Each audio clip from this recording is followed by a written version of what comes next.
I opened the door. The hallway was empty. Not in the way hallways are empty when someone has just left them. No retreating footsteps, no settling of air, no residual warmth of recent presence. Empty in the way of a space that has been empty for some time, which was impossible because the knock had been 10 seconds ago, 15 at most. I stood in the doorway and looked both ways along the hall and felt the specific quality of impossibility that had become, over the past 7 months, almost familiar. Almost. The third step from the bottom of the staircase did not creak. I listened for it. Silence. I closed the door. I locked the deadbolt. I stood with my back against it and looked at my apartment and tried to decide what the knock meant in the larger architecture of everything I'd assembled, whether it was a test or a message or a simple reminder that the walls of my situation were closer than they appeared. I decided it was probably all three and that the distinction didn't matter as much as what I did next. I went to the kitchen table. I opened the notebook and looked at the entry that was mine. You're doing well. Better than most. We'll begin the next part soon. I read it with the careful attention of someone reading a document rather than a threat. I looked at the handwriting, the letters I'd studied for months, the ones that were almost mine but not quite, the lowercase g, the capital I. And I noticed something I hadn't noticed in the first reading, in the shock of it. The tense. Will begin. Not it will begin. Not the next stage begins. We. Plural. Inclusive. As if I were a participant rather than a subject. As if whatever was coming was something we would do together, the writer and I, and the writer had decided I was ready to know that. I wrote underneath it, in my own hand. Who are you? Not a question. I'd stopped inflecting things as questions. The questions implied the possibility of an honest answer, and I was past that particular optimism. I left the notebook open on the table. I picked up my bag. I went to the door, unlocked the deadbolt, and went downstairs. The woman in the courtyard was gone. Of course she was. Gerald Hess's office light was on, visible through the small window beside the lobby door. I could see his shape at the desk, the compact stillness of him, the way he occupied space as if he'd calculated exactly how much he needed and taken precisely that amount. I didn't go to his office. I'd thought about what I wanted from Gerald Hess and had concluded it was nothing he'd give me voluntarily. The conversation in his office had a ceiling I'd already reached. He answered questions with their outlines. He confirmed nothing and denied less. Whatever Gerald Hess knew, I would not get it through Gerald Hess. What I wanted was outside. I went through the lobby and out the front door and walked around the building to the courtyard. The afternoon had gone gray and close, the kind of weather that flattens distances and makes everything feel slightly airless. The courtyard was a small rectangle of paving stones bordered by an iron railing on two sides and the building's rear face on the other two. 3 ground floor windows looked out onto it, Unit 1, Unit 2, and the door to the maintenance room that Gerald Hess kept locked with a padlock I'd noted was newer and heavier than the door deserved. The woman had been standing approximately here, in the center of the paving stones, with her notebook. Gerald Hess had been beside her. She'd looked up at my window with the directness of someone looking at a specific address. I stood where she'd stood and looked up at my window. From this angle you could see directly into the kitchen. The table, the chair where I'd been sitting, the edge of the counter. You could not see the notebook on the table, but you could see clearly that the kitchen was occupied, that someone was there, that the light was on. I thought about Mara saying my light was on until 2 in the morning. The kitchen window, not the bedroom. If you stood in the courtyard at the right angle, at night, you could see the kitchen light. And the courtyard was accessible from the building's rear entrance, without going through the lobby, without passing Gerald Hess's office, without leaving any trace of presence in a space designed to log comings and goings. I hadn't thought about the courtyard. 7 months of careful documentation, and I hadn't thought about the courtyard. I looked at the paving stones. They were old and slightly uneven, the mortar between them worn to a shallow groove. I wasn't sure what I expected to find. A dropped pen, a business card, something obligingly concrete. What I found was in the 3rd row from the building's rear wall, a mark in the mortar groove, made recently enough that the edges were still clean. A small symbol, incised with something narrow, a key, a nail, a pointed instrument. Two intersecting lines with a circle at their center. I took a photograph of it. I went back inside. I want to be precise about my mental state at this point because I think it matters and because I've been accused, including by myself, of being an unreliable reporter of my own interior. I was frightened. I was also, for the first time in months, something that was not quite the opposite of frightened, but existed alongside it. Purposeful. The fear had an object now, or was beginning to. It had edges. And a fear with edges is a different thing entirely from the formless ambient dread that had been my atmosphere since May. That is manageable. That is something you can work with. That is almost a relief. I went to my laptop. I had the photograph of the symbol. I searched it. I'd become, by then, efficient at searching, a skill I'd developed the way you develop any skill under sustained necessity, and found it in the second round of image matching, a surveying symbol, used in cartographic and architectural notation, indicating a reference point. A datum. A fixed location from which measurements are taken. A fixed location from which measurements are taken. I sat with that for a while. Then I searched for Gerald Hess. This is something I'm ashamed I hadn't done months ago.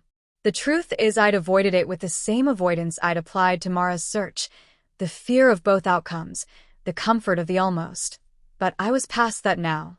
The notebook entry, the woman in the courtyard, the knock with no one behind it. These had moved me past the almost into somewhere with harder ground. Gerald Hess appeared in property records going back 22 years, which was how long he'd managed the Caldwell Street building. Before that, nothing under that name, not an unusual absence. Names change, records from the early period weren't always digitized. The building was owned by a company called Aldine Property Holdings, which had a registered address in a part of the city I knew as a district of offices, the kind of place where professional services companies existed in floors of buildings with no identifying signage. Aldine had 3 directors listed in the public register. 2 were names with no digital presence, again, not impossible, merely notable. The third was a woman named C. Voss. C. Voss appeared in 4 places online. A brief mention in an academic paper on what was described as environmental behavioral research, listed as an affiliated researcher at an institute I'd never heard of. A name in the acknowledgement section of a book published 12 years ago, a book about collective behavior and controlled environments, which I found through a library database and which I now had on hold for pickup tomorrow. A business registration for a consulting firm dissolved 6 years ago, with a service description that said simply, observation and assessment services. And a photograph, small and slightly blurred, in the background of a conference photograph from 9 years ago, standing at the edge of a group of researchers with the quality of someone accustomed to the periphery of images. I looked at the photograph for a long time. She had a notebook in her hand. I couldn't be certain it was the same woman I'd seen in the courtyard. The photograph was 9 years old, and not sharp enough for certainty. But the notebook, the peripheral quality of her presence, the specific way she held herself, contained, observational, positioned to see without being the center of what was seen. These things resonated with what I'd observed from my kitchen window at a distance. I wrote down C. Voss and Aldine Property Holdings and Observation and Assessment Services in the notebook, under the entry that wasn't mine, under the 2 words I'd written in response. The page was filling up with a conversation between 2 hands. I knocked on the door of Unit 7 that evening. I'd thought about what I would say. I'd rehearsed several versions, the casual neighborly introduction, the more direct version, the version where I simply looked at her face and tried to read it. I knocked and waited, and the door opened. She was younger than I'd estimated in the hallway. 23, 24, the kind of youth that looks like transparency, everything still close to the surface, not yet learned to keep in reserve. She was in a sweatshirt and had clearly been in the middle of unpacking. There were boxes visible behind her, and the apartment had that half-assembled quality of early inhabitation, a life in transit. She said hello. She smiled. I looked at her face, the way I'd decided I would, with the specific attention I'd spent 7 months developing. I looked for watchfulness. I looked for the quality of measurement beneath warmth. I looked for Mara. What I found was someone who seemed tired and slightly lonely and glad to have a neighbor appear at the door. Genuine tiredness. Genuine gladness. the specific unguardedness of someone who hasn't yet learned to be anything else. I felt, in the presence of that openness, a sensation so complicated it took me a moment to name it. Something like grief. Something like the specific exhaustion of having been suspicious for so long that genuine innocence looks like something that needs to be proven. I introduced myself. I said I lived upstairs. I said I wanted to welcome her to the building, which was true, and I said it was a nice place to live, which was a lie so practiced it came out clean. She told me her name. She said she'd just moved from out of state, that she'd taken a job nearby, and found the apartment through an agency. She said she liked the high ceilings. She said the landlord seemed a bit quiet but perfectly pleasant. Did the agency have a name? I said. She thought about it. Something like Aldine? Alden? I have the paperwork somewhere. I nodded. I said I was glad she'd found the place. I said she should knock if she needed anything. I went back upstairs and stood in the kitchen and looked at the pot hose on the counter. I'd taken it out of the closet that morning without fully deciding to, and I thought about what I was going to do. Here is what I knew, assembled plainly, without interpretation. Gerald Hess managed the building for Aldine Property Holdings. Aldine was connected to C. Voss, who had described her work as observation and assessment. I had been placed in Unit 9 above an observer. The placement had been deliberate, documented in advance, and described as an immersive process with defined stages. The observer had been replaced. The new tenant had found the apartment through what sounded like the same agency. The unit below mine was cycling. I was not cycling. I had been here for 7 months, and the language of the documents didn't describe a departure. It described a continuation, a next stage, a progression. I was not the subject being observed, or I had been once, and was no longer. The phrase better than most in the notebook entry, what did that mean? Better at what? Better than whom? The note had been written to me with the assumption that I understood the frame of reference. As if by this point I was inside it rather than outside it. As if I had become, at some point I couldn't identify, a different kind of participant. I thought about Mara, about her calm, methodical presence, the clinical quality of her journal entries, the patience of her watching, the way she'd moved through her role, settled well, requires monitoring, with the practiced ease of someone who had done this before, who had been somewhere in some other building, in some other unit 6 or 7 or 12, watching some other person in the apartment above. Learning it, being trained, and before Mara, who, what they'd been told, what they'd been asked to observe, and for how long, and what the next stage had meant for them.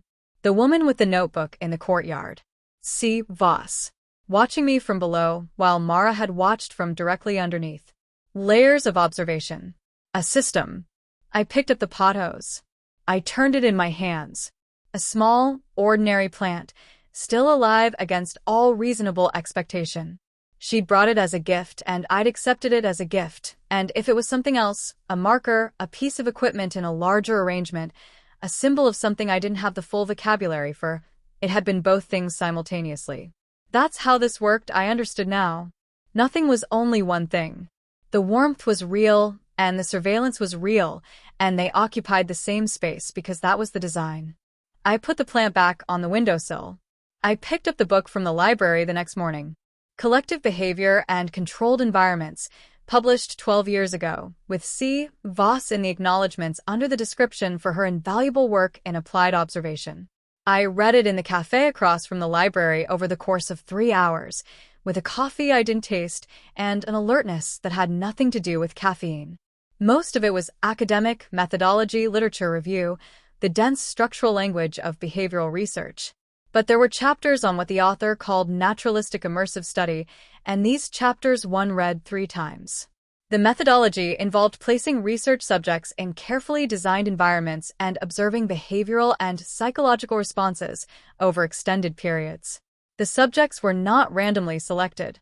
They were chosen for specific characteristics. The paper used terms like adaptive resilience and perceptual flexibility, and placed in environments that were subtly, deliberately inconsistent.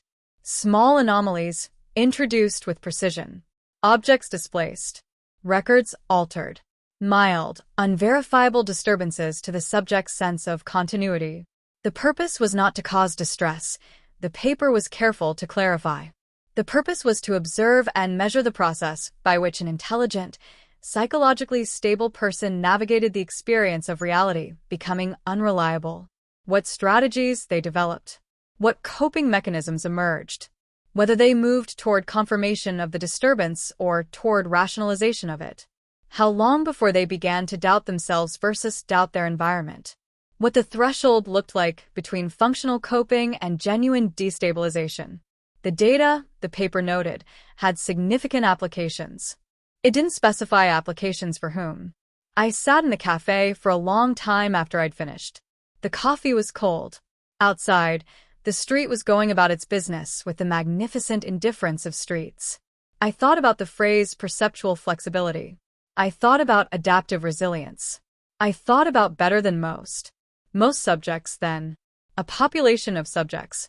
Other apartments, other buildings, other Maras and other Gerald Hesses, and other creaking third steps and moving plants and journal entries written in someone else's version of your own hand. I thought about the therapist. Her careful language. The notes she took that I'd never seen. The way she reframed my experiences with such practiced gentleness, always toward the internal, always toward the self as the source of disturbance. Not validating, not dismissing. Measuring. Recording where I'd arrived that week and comparing it to where I'd been. I paid for my coffee. I walked back to the building. On the third step from the bottom of the staircase, I stopped. I stood on it with both feet, and it did not creak. It hadn't creaked since June, I realized. I hadn't registered the absence because the presence had been so established. I'd stopped testing it, stopped hearing it, filed it under baseline. The creak had been there, and then it had stopped, and I had not consciously noticed. What else had changed and been absorbed? What other signals had gone from foreground to background in the relentless process of adaptation? I stood on the third step and thought about the word immersive and what it meant for something to be immersive enough that the frame disappeared. I went upstairs. The notebook had a new entry. I had been gone for 3 hours and 12 minutes, and I had locked the deadbolt, and the new entry was 2 sentences long. The book was a reasonable find. You're asking the right questions now. I read it and felt something that surprised me. Not fear, not the cold, not the pressure change. Something that took me a moment to identify. Anger. Clean, clear, structural anger, the kind that comes not from being frightened but from being condescended to. From being managed. From the specific indignity of being told by the person who has been moving your plant and writing in your notebook and measuring your responses like a variable in a controlled study that you are asking the right questions now. As if your previous questions were preliminary. As if your previous 7 months of fear and doubt and careful documentation were a phase to be gotten through, a baseline to be established, data to be collected. I picked up the pen. I wrote underneath it. Then answer them. I sat down at the kitchen table and waited. Nothing happened for 4 days. This is the part that's hardest to explain to people who haven't lived inside a sustained situation like this. The intervals. The waiting. The specific exhaustion of being at a pitch of alertness that has no immediate object. I went to work, barely. I slept in fragments. I ate without tasting. I checked the notebook each morning and evening, and each time found only what I'd written, my 2 lines and their absence of response, sitting there on the page with the patience of an unanswered letter. I went to my therapy appointment on the Thursday and sat across from her and looked at her face and thought about what I now knew and what I didn't know and where she sat in the architecture of it. She asked how I was sleeping. I said poorly. She asked about the apartment, about my sense of safety there. I said it was complicated. She wrote something in her notes, and I watched the movement of her pen and said, very calmly, "What do you write after our sessions?" She looked up. Clinical notes. A summary of what we've discussed. Who reads them? A brief pause. The quality of it was professional rather than evasive, the pause of someone deciding how to explain something rather than whether to. They're confidential. They're part of your file. Who has access to your files? Only professionals with appropriate authorization, in specific circumstances. She tilted her head very slightly. What's prompting this? I looked at her. She looked at me. The room had its usual quality of controlled comfort, The neutral colors, the unobtrusive art, the two chairs arranged at their careful angle. I'd thought of this room as a refuge. I'd thought of it as outside the situation. "I'm not sure I can continue our sessions," I said. She nodded slowly. Not with surprise. Not with the slight professional alarm of a therapist who fears a patient is withdrawing from support. With the measured acceptance of someone who has noted a development. "That's your choice entirely," she said. "Though I'd encourage you to consider." "I know what you'd encourage," I said. "Thank you." I left 14 minutes before the session's end. I stood on the pavement outside and breathed cold air and felt the anger again, cleaner now, better calibrated. I walked home taking a different route and checked twice that I wasn't being followed, which may have been paranoia or may have been entirely rational. At this point, the two lived so close together I'd stopped trying to evict either one. On the way, I passed a stationery shop. I went in. I bought a new notebook, identical to the one I'd been using, same brand, same size, same plain black cover. I took it home. I transferred my genuine entries into it, rewriting them in order. Every real thing I documented. The photographs I kept on a second phone I'd bought with cash 3 weeks ago, and which I kept in my bag at all times. I put the original notebook back on the kitchen table, open to the page with the exchange. My question unanswered. A space below it. Then I sat down, and beneath my own question I wrote, in handwriting I spent 40 minutes practicing until I could produce something close to the journal entry's slightly foreign rhythm. What do I do next? I left it there. I went to the new notebook in my bag and wrote. Left a question in the original notebook, written to look like theirs. Let's see if they answer questions they think they wrote themselves. On the second day after I'd written it, the answer came. 2 sentences in the familiar almost hand. You speak to the others. You already know where to start. I stared at it for a long time. The others. The population of subjects. The other apartments, the other buildings. Other people who had sat in their own kitchens watching plants move, who had found gaps in their own journals, who had been placed and monitored and assessed and found, what? Ready. Flexible. Resilient. Better or worse than most. You already know where to start. I thought about the news article. 300 miles north, a residential building, a tenant and a neighbor, a resolution described as ongoing. The tenant who'd been named, once in passing. I'd written the name in my very first notebook, the one that had been written in which I no longer had.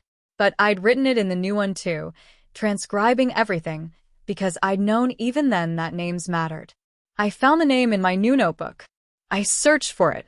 She was findable.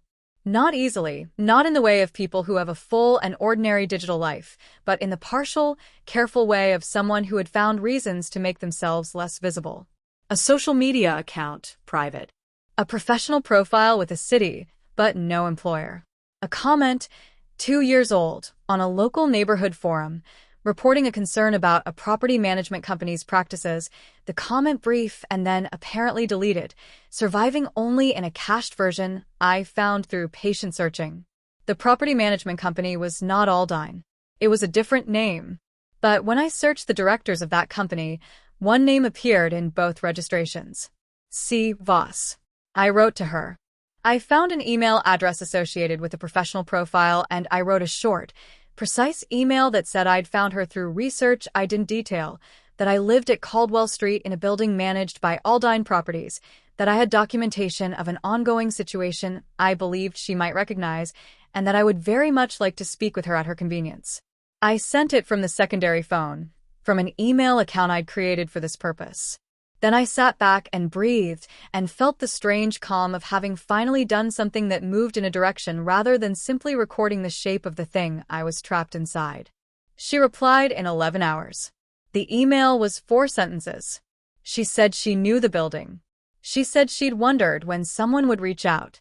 She said she could meet in person or not at all. She said she had things I would want to see.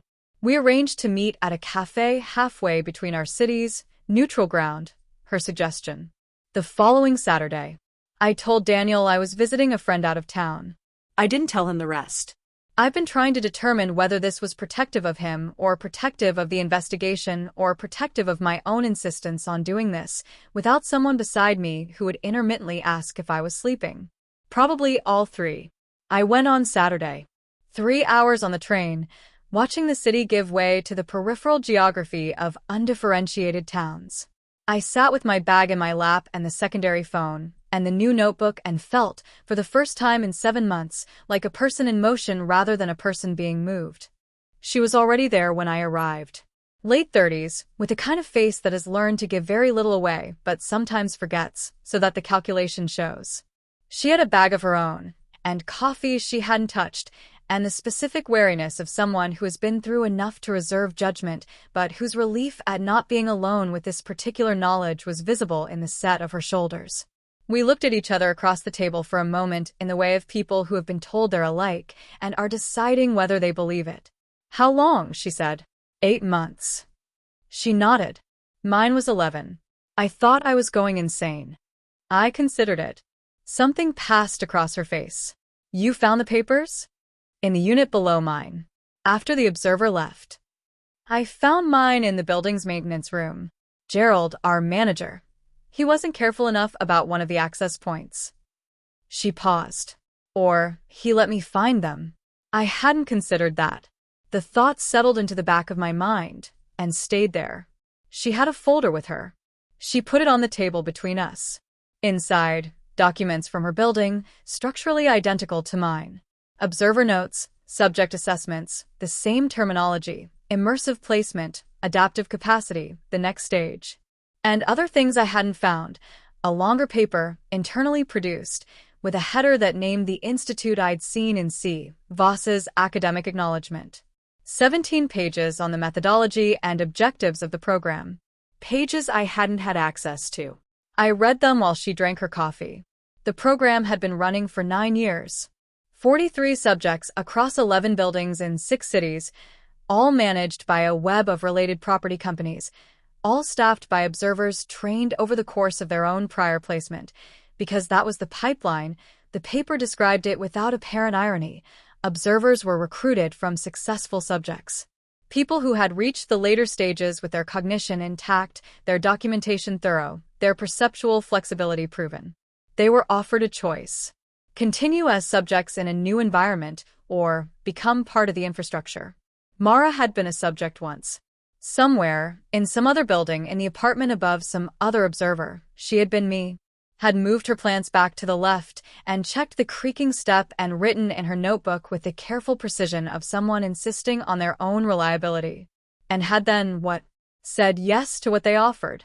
Moved into Unit 7 and watched me for 7 months and written settled well, requires monitoring and left eventually as the protocol described, at the natural conclusion of the observation cycle. The next stage. I sat with the paper in my hands for a long time. Outside the cafe window, the ordinary street continued its ordinary afternoon. The woman across from me watched me read with the patience of someone who remembered the specific experience of this particular moment. "What did you do?" I said. "When you found out." "I left the building. I moved. I tried to forget about it." She looked at her coffee. "I couldn't. They're still running it. My building's still active. I watch from a distance sometimes. I see the management company's name on new listings." She paused. 3 weeks ago, I saw a listing for an apartment in your building. Ground floor. Unit 1 or Unit 2. Looking out onto the courtyard where the surveying symbol was marked in the mortar. A new layer. A new participant introduced below the existing arrangement. Below me. I was not the top of this. I was a layer in a system that had layers above and below, and the question I'd been asking, what is being done to me, had been, for some time now, the wrong question. Better than most. We'll begin the next stage soon. The next stage was not something done to me. The next stage was a choice. Same as it had been for Mara. Same as it had been for whoever had been in Unit 7 before Mara, and before that, back through 9 years and 43 subjects and however many observers in however many buildings arranged in careful stacks, watching the person above. I put the paper down. I looked at the woman across the table. "They contacted you," she said. It wasn't a question. In my notebook. They said I was asking the right questions. She nodded slowly. They told me I had good instincts. That my documentation was exceptionally thorough. Her mouth did something complicated. It felt like a compliment. I was so tired by then. It felt like someone finally saying, "Yes, you're right, you're not insane, here's what it was." And then in the same breath, offering you a job. More or less. She looked at me steadily. "Did you write back?" I told her I hadn't. I told her about the planted question, the response it had drawn. She listened, and at the end of it she looked at me with an expression that was partly admiration and partly something sadder. "They'll interpret that as engagement," she said. "As dialogue. They'll read it as the beginning of you coming toward them." "I know," I said. "And is it?" I looked at her. I looked at the folder between us, the 17 pages, the 9 years and 43 subjects, and the pipeline from subject to observer. See, Voss with her notebook in the courtyard.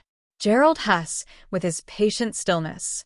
The woman in Unit 7 who'd moved in through an agency with a name like Aldine, who was tired and had liked the high ceilings. I thought about what I'd felt standing in the courtyard, finding the surveying mark. The anger in the kitchen after reading the notebook. The particular relief of moving toward something rather than being moved. The woman across from me was watching me think. She had the look of someone watching a conclusion being reached that she's reached herself and cannot unreach. "I don't know yet," I said. She nodded like she'd expected this answer and had her own feelings about it that she decided to keep to herself. We talked for 2 more hours. She showed me everything she had. I copied what I could onto the secondary phone. We exchanged numbers, real ones, not managed through anything that touched the building's orbit. We agreed to keep in contact. When we left the cafe, we walked in opposite directions without discussing it, and I didn't look back, and I assumed she didn't either. On the train home, the light went gold, and then dark, and the cities accumulated, and I sat with my bag in my lap and thought about 43 subjects and 11 buildings and 9 years and a program that had been running long before I'd signed a lease on a 3rd-floor apartment with high ceilings and worn floors, and the ghost of other people's arrangements pressed into the wood. I thought about Mara's face. The warmth that was real, and the surveillance that was real, and the way they'd occupied the same space. I thought about what you become when you've been remade by a thing.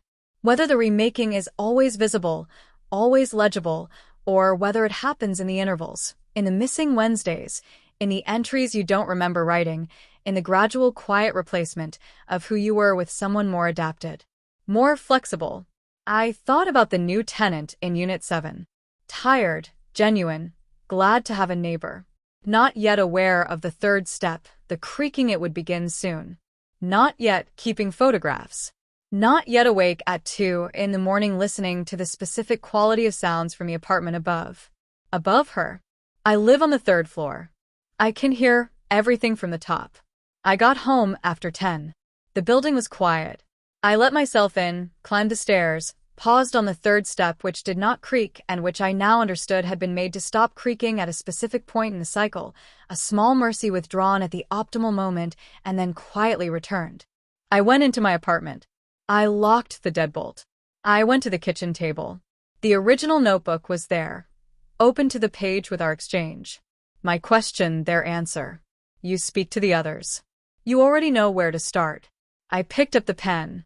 I wrote underneath it, in my own handwriting, not theirs, not the practiced imitation but mine, the real G, the real I, the hand I'd been writing in for 31 years.